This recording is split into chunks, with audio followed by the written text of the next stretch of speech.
Eu não vou falar do mapa judiciário, prometo.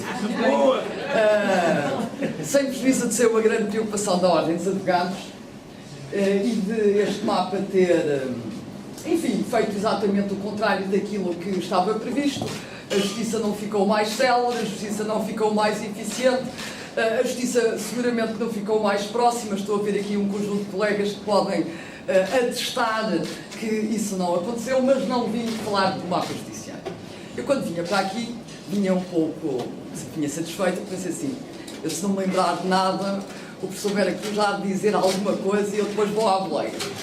Eu pensei assim, bem, mapa judiciário, estamos a falar, também é uma surpresa, porque eu vinha para um palco de cidadania, e portanto a minha expectativa era, bem, eu estou farta dos advogados, os advogados também estão fartos de mim, e finalmente vou-me encontrar, enfim, num palco alternativo, diferente, não tão técnico, e estava a preparar uma intervenção, enfim, para cidadãos, mais de uma vertente de cidadania. Chego aqui e realmente está aqui um conjunto alargado de colegas que seguramente vieram pelo jantar, porque são fartos de me ouvir, mas dizia eu que vinha a pensar no que ia falar, sim, bem, o mapa judiciário hoje já há uma consciência. Houve um tempo em que a Ordem falava do mapa judiciário, fez um conjunto de protestos. Eu participei na minha primeira manifestação, também não fiz por menos, quando participei fui logo eu a organizá-la, não vou falar disso, vou falar numa questão que me preocupa e que nos deve preocupar a todos, a todos os cidadãos e cidadãs, independentemente da profissão que exercem, que tem não terá diretamente a ver com a justiça, mas que tem, de alguma forma, tudo a ver. Ainda pensei já agora falar também das exorbitantes custas judiciais, nos custos da justiça, também pensei na democracia. Vou falar nos custos da democracia e como sairia mais barato abolir-se a democracia. Começa realmente um conjunto de pessoas a dizer, bem, o Estado não pode suportar os custos da saúde, o Estado não pode suportar os custos da educação, o Estado não pode dar cultura a toda a gente, coisa. A justiça deve também deve prevalecer o princípio do consumidor, como se alguém consumisse justiça, do consumidor pagador e, portanto, esses custos devem ser todos eles suportados pelos cidadãos deste país. Eu sempre pensei que era um custo da democracia, depois comecei a pensar nisso a viagem e disse assim, realmente, imaginem o que era abolir-se a democracia, o que se poupava, era uma coisa extraordinária. Não havia os 230 deputados, não havia ministros, assessores, secretários de Estado, os chefes de gabinete, assessores dos chefes de gabinete, assessores dos assessores dos assessores dos chefes de gabinete. Isto realmente, eu começo eu próprio a achar que a democracia é um custo absolutamente insuportável. Mas, pois é assim, também não é politicamente correto uma bastonária da Ordem dos Advogados ir para um jantar e dizer que realmente a democracia tem um custo tão grande que começa a ser insuportável. Ainda por cima, se tiverem jornalistas, isto vai logo fazer manchete. Ser a bastonária foi defender o regime totalitário. Estou aqui. É o que estava a ler. Mas dizia eu, continuava a pensar no que devia falar, e há uma coisa que a mim, não tanto como bastonário da Ordem dos Advogados, mas sobretudo como cidadã, me preocupa muitíssimo. Nós atravessamos uma crise económica, uma crise de valores muito profunda e que tem repercussões em tudo. E todos nós, sobretudo aquilo que eu chamo uma determinada elite, e para mim integra essa elite todos aqueles que ainda têm, ainda exercem a função neuronial, que ainda pensam, e portanto todos aqueles que pensam têm que se estar a perceber de alguns fenómenos que estão a acontecer no país e que nos devem, pelo menos, interpelar à reflexão. É evidente que os tribunais são muito autocráticos, de resto aqui a amiga do professor Vera Cruz, a doutora Paula Teixeira da Cruz, reforçou esse poder autocrático com a reforma do Código de Processo Civil, dando aos juízes um verdadeiro chicote para domesticar a advocacia, mas dizia eu que, por piores que sejam os tribunais, ainda é o melhor que temos num Estado de Direito. Ou seja, ainda assim, é nos tribunais que se deve administrar a justiça. Porque podemos não concordar com o juiz, ainda podemos recorrer, e se não concordarmos, antes podia-se recorrer até ao Supremo, eu acho que agora, já desde que sou bastonária, também acabaram com isso, salvo pontuais exceções. Temos o Tribunal Europeu dos Direitos Humanos, enfim, temos um conjunto de instâncias onde, pelo menos, é garantido o contraditório, onde é passível de recurso e onde há um patamar mínimo de garantias que permitem que nós, pelo menos, estejamos convencidos que vivemos num Estado de Direito. O problema é que a justiça cada vez se está a administrar menos nos tribunais e mais naquilo que eu denomino ser a praça pública. E daí que eu falo isso. Nós, há uns anos atrás, talvez já há 10 anos, começou-se, talvez mais até, a justiça começa a ganhar alguma mediatização e aquilo que era mediatizado, aquilo que era publicado nos jornais eram as sentenças. Foi condenado fulano tal a uma pena de 20 anos de prisão por cometer um homicídio. Ou foi condenado aquele cidadão porque roubou 5 tostões. Se fossem milhões, a probabilidade foi absolvido fulano tal porque não ficou provado que se tenha apoderado de não sei quantos milhões. Não sabia. Mas dizia eu que dessa fase em que as condenações acabavam por ser mediatizadas, passou-se para uma transferência do processo penal para a comunicação social. Do processo penal não em termos físicos, mas em termos daquilo que é o que eu chamo o acompanhamento em tempo real do processo. Inquérito, a fase da investigação criminal, para quem não é advogado, depois a fase da acusação, depois a fase da defesa, enfim, se houver o da instrução, se não houver concordância, o julgamento e a condenação.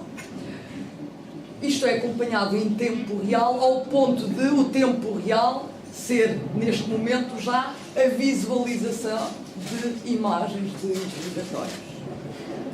E isto faz-se em Portugal, sem que a tal elite, que é integrada por cada um de vós, já agora, diga o que quer que seja.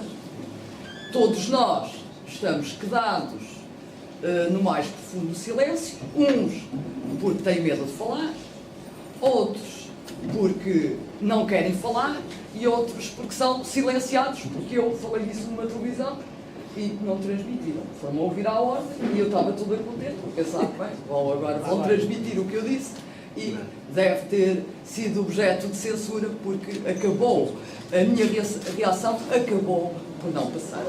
E essa transferência do processo penal significa que aquilo que são princípios e valores absolutamente essenciais estão a ser profundamente desrespeitados à vista de toda a gente, com o silêncio de alguns e com o aplauso de muitos, que estão exatamente empenhados na degradação do Estado de Direito democrático. E isso é uma preocupação para mim, porque quando nós falamos numa sociedade, enfim, que se quer o mais livre possível, o mais igual possível, o mais solidário possível, jamais haverá uma sociedade dessas se nós não defendermos aquilo que é o princípio basilar da nossa sociedade, que é a tutela da dignidade humana.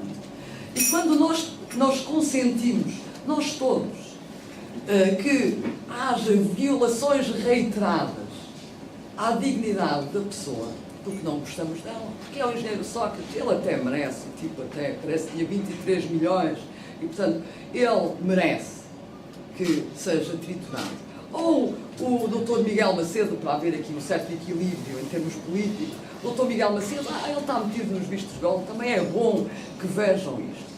E portanto, nós próprios acabamos por legitimar, até pelo facto de sermos consumidores, não é? Houve uma altura que dizia assim, ninguém lê o Correio da Manhã, falando do Correio da Manhã. E eu fui à praia e comecei a olhar e toda a gente, todos aqueles que não liam o Correio da Manhã, levavam o Correio da Manhã debaixo do braço. E, portanto, mesmo através do nosso próprio consumo, como consumidores, estamos a estimular essa degradação. E eu não sei o que é que esta geração, com os seus silêncios, deixará acontecer e o que é que acontecerá daqui para a frente. Nós não aprendemos rigorosamente nada com a história.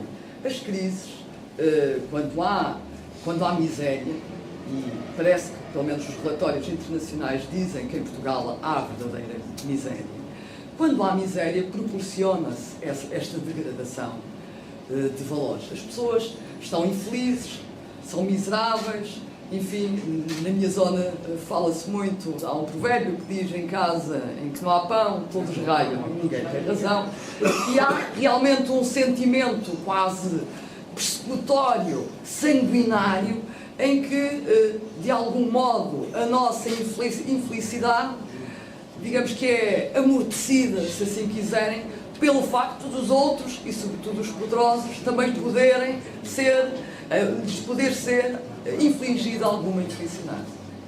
Só que quando nós transigimos em princípios absolutamente essenciais, não há retorno. E podemos estar a pôr em causa tudo aquilo que eram valores, tudo o que eram princípios absolutamente consolidados. Reparem, imaginem que eu, como bastonária da Ordem dos Advogados, que tenho, entre outras atribuições, também a possibilidade de apresentar propostas de lei, que apresentasse uma proposta de lei dizendo que defendia, por questões de prevenção geral, ou se retomasse aquilo que era uma tradição portuguesa, que eram os pelourinhos. Como sabem, os criminosos, antigamente, eram colocados nos centros dos municípios onde estavam os pelourinhos e eram insultados, eram expostos à vergonha pública e, portanto, havia uma mensagem, por um lado, para a comunidade, que sabia que se praticares um crime, vais para o pelourinho. E havia também, enfim, uma interiorização por parte de quem estava lá preso, no sentido de que quem comete o crime, enfim, tem que pagar, tem que passar pelo vexame público, pelo insulto, pela censura de toda a comunidade. Agora imagine o que era eu agora que tomou posse a nova ministra, aproveitando o facto dela ter tomado posse, dizer assim, olha, eu defendo, em nome da prevenção geral, que se retome essa prática dos pelourinhos. Provavelmente, cada um de vós viria, enfim, já convocava uma Assembleia Extraordinária da Ordem dos Advogados para me destituir, porque não estava no gozo integral das minhas faculdades mentais. Assim não pode ser, porque num mundo civilizado, nós que atingimos um patamar de civilização, vir agora com os pelourinhos, coisa mais degradante. Mas somos nós, os mesmos moralistas que iriam atirar por isso, que consentimos com o nosso silêncio nos pelourinhos que eu chamo da modernidade, que é aquilo que eu disse, é o julgamento feito em tempo real de todas as fases processuais, mesmo aquelas em que nem sequer há contraditório, sem que a elite que pensa diga o que quer que seja. E a elite que pensa não diz, porque quando alguém fala, é a próxima capa desse mesmo jornal. E, portanto, seja por medo, seja por falta de oportunidade, a verdade é que ninguém reage e todos estamos a assistir a uma degradação muito profunda daquilo que é um Estado de Direito democrático. E isto não é este impulso de julgamento, não tem só impacto na justiça, no que estou a dizer, que representa, no fundo, uma certa subversão da própria justiça. porque conseguimos ter esta coisa fantástica, em vez de um juiz mau no tribunal, temos toda uma sociedade constituída por juízes que ainda assim sabem menos do que os juízes que estão no tribunal e, portanto, não há cá princípios de defesa, todos os princípios que são consagrados na Constituição, tábua rasa. Mas dizia eu que isso também tem impacto numa outra situação, que é aquilo que é um certo populismo penal, que também me preocupa. São as minhas duas grandes angústias como cidadã, também como bastonária, como é evidente, mas como cidadã, que é, na justiça, a maior parte das reformas, não há uma verdadeira reforma da justiça, também ninguém parece muito interessado em fazê-la, por aquilo que eu vejo e que eu vi nos vários programas eleitorais, transversalmente, para que não haja dúvidas, em todos os programas eleitorais que eu vi, não vi em nenhum deles a preocupação de oferecer ao país uma verdadeira reforma para a justiça, mas dizia eu que aquilo que acontece hoje é também um impulso legislativo no sentido de se legislar, não tendo em conta aquilo que são as carências das populações, não tendo em conta as necessidades dos cidadãos e das empresas que têm que recorrer à justiça, mas um conjunto de outras necessidades que nada têm a ver com as necessidades da justiça. Todos devem recordar, por exemplo, que a Troika referiu, quando numa das reuniões cá veio, é preciso reduzir drasticamente o número de execuções pendentes. É insuportável, não há captação de investimento para Portugal, porque qualquer empresário estrangeiro vê que não é possível cobrar um crédito atento à morosidade das execuções e ao elevado número de execuções pendentes em Portugal. O que é que fez o legislador português? Alterou o Código de Processo Civil e uma pequena alteração que foi acabar com a execução com um acordo de pagamento e não com o pagamento integral, matou, desde logo, centenas de milhares de execuções. Isso serviu o interesse do cidadão credor, que tinha submetido o seu litígio ao tribunal para cobrar o seu crédito? Não. Primeiro, não, porque muitos deles receberam a primeira prestação para obterem o acordo de pagamento e não viram mais tostão. Segundo, porque, entretanto, receberam a primeira prestação e tiveram que pagar os honorários ao agente de execução e viram ainda engrossado, se assim quiserem, o seu próprio crédito. E isto, para mim, é o exemplo paradigmático da falta de convicção, da falta de objetividade, da falta de rigor de quem legisla em Portugal. O facto de se legislar para as estatísticas, se assim quiserem, ao invés de se legislar para os utentes, que já sei que o professor Vera Cruz não gosta desta palavra, eu também não gosto particularmente, mas é para ser mais perceptível, para os utentes da justiça. E enquanto assim for, enquanto não houver uma verdadeira cultura democrática na nossa sociedade, e eu acho que todos nós estamos convencidos que a democracia está absolutamente consolidada. Também já lá vão uns anos, desde que se impôs em Portugal, nós estamos todos aparentemente livres, mal sabemos, ninguém sabe se o telefone está sob escuta. Eu há dias ouvi um agente do SIS dizer que 90% da atividade do SIS é atividade que não tem nada a ver com a segurança, mas que tem a ver com investigação paralela à oficial, se assim quiserem, pedida pelo Ministério Público. E, portanto, eu diria que todos nós que não nos interrogamos, para nós é uma evidência que vivemos numa democracia. Eu acho que chegou o momento de nos sentirmos convocados, pelo menos a pensar naquilo que está a acontecer e que está a acontecer com o nosso consentimento. eu estou verdadeiramente preocupado com um conjunto de fenómenos que se têm apropriado, se assim quiserem, da nossa liberdade. A propósito de tudo e de mais alguma coisa, nós temos, de forma progressiva, deixado consentido que nos ataquem e reduzam as liberdades. E um dia destes podemos acordar e restar muito pouco da nossa liberdade. E há uma instrumentalização tão grande, sobretudo através daquilo que o professor Vera Cruz falou, que é a comunicação social e quem gravita à volta da comunicação social, que são sempre os mesmos, e que vão branqueando e vão definindo aquilo que são padrões de conduta normais. Eu ouvia há dias uma comentadora, e há pouco falava com o professor Vera Cruz, licenciada em Direito, penso que até será advogado, não tenho a certeza, que quando se falava nas garantias em processo penal, dizia assim, não nos vamos centrar no acessório.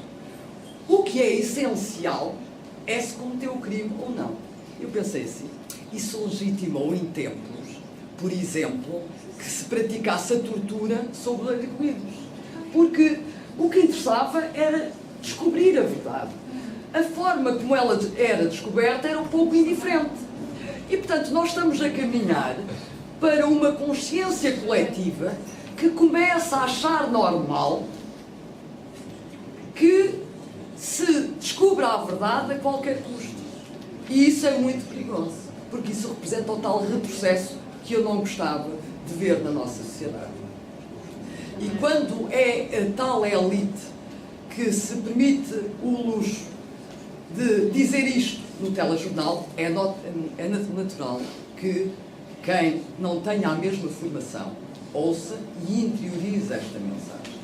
E que passem a ser normais um conjunto de práticas que, há uns tempos atrás, consideraríamos altamente atentatórias dos direitos, liberdades e garantias. Nós hoje achamos normal, que eu acho absolutamente anormal, mas parece que é normal, considerar-se suspeita qualquer transação acima de 1000 euros. E eu, cidadã,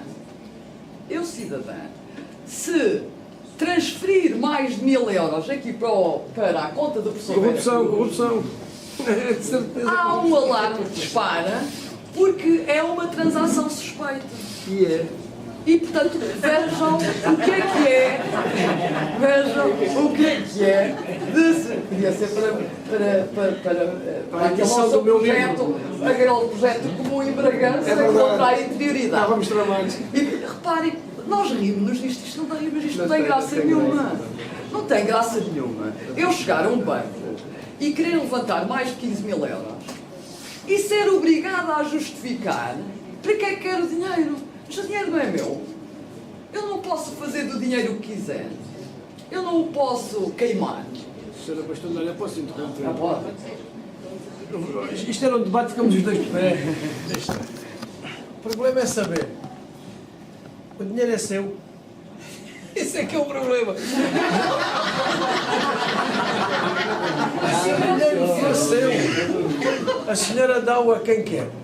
Mas se a senhora em funções públicas ganhou mais do que declara, há um problema. Mas aí, muito bem, professor, mas aí não é quando levanto que devia haver esse É verdade, problema. é quando deposito. Muito bem. Mas dizia eu que, a propósito de um conjunto de fenómenos que existem, nós temos nos conformado com um conjunto de recursos que se podem justificar. Porque quando se fala em branqueamento de capitais, e era disso que eu estava a falar, é óbvio que isso legitima um combate sério e rigoroso. Agora, o que não podemos é, a propósito desse e de outros combates que se impõem, cada vez invadir mais a esfera da liberdade e a esfera da privacidade das pessoas. Porque um dia destes, qualquer operação, qualquer passo que seja dado por um cidadão, carece de fundamentação. E isso não é uma sociedade livre, isso não é uma sociedade civilizada. Isso representa um recuo muito significativo. E aquilo que eu gostaria de deixar aqui, que representa também uma afirmação que tenho deixado em muitos sítios, é a necessidade de nós também despertarmos de algum entorpecimento de consciência, se assim quiserem, e começarmos a achar que é tudo normal. Que é normal termos que justificar porque é que levantamos dinheiro, porque é que transferimos dinheiro, que é normal sermos obrigados a ver o levantamento do segredo bancário sem qualquer apreciação judicial, levanta-se e está feito, que é normal um conjunto de restrições à nossa liberdade, que é absolutamente normal termos um Procurador-Geral da República, como já tivemos, a dizer eu falar ao telemóvel é-me a dizer ao que faltava, não é? Que é normal dizerem-me, bem, tem que desmontar, não basta estar desligado o seu telemóvel, tem que estar desligado, desmontado, não pode ter bateria, não pode ter não sei o quê, e se for um iPhone, nada disso adianta, porque está a ser escutado na mesma. E, portanto, aquilo que era profundamente repugnante há 20 anos atrás, e vejam o retrocesso que é, hoje assumiu padrões de normalidade com os quais cada um de nós se conformou. E um dia destes acordamos e vivemos, enfim, naquilo que será uma miragem de um Estado de Direito democrático. Isso deve-nos interpelar a todos, devemos aproveitar estas épocas, enfim, que são mais serenas, em que temos tempo para aquilo que falou o professor Vera Cruz. Eu falo mais dos advogados, temos muito pouco tempo para ler, sem ser aquilo que vem escrito nos códigos, isso lemos, para ler outros livros, outras obras literárias, para sentirmos. O Natal é muito sentir, é um Natal de afetos ainda, e sobretudo para pensarmos um pouco e para agirmos, porque se nós pensarmos que a justiça é um pilar do Estado de Direito, e se amamos a justiça, como estou convencida que todos e cada um de vocês ama, e que ninguém prescinde dela e quer voltar àquela justiça arcaica da justiça pelas próprias mãos, é preciso preservarmos esse mesmo Estado de Direito. E se o deixarmos ruir, nós ficaremos na história como a geração que consentiu na dilapidação de todo um património que outros, durante muitos séculos, não é uma luta de agora, é de há 40 anos, como às vezes se quer dizer, não, é uma luta de muitos séculos para que tivéssemos as conquistas civilizacionais que temos hoje. E consentir no seu recuo é um ato de enorme irresponsabilidade e é um pecado que cometemos contra todas as gerações vindouras. Muito obrigada.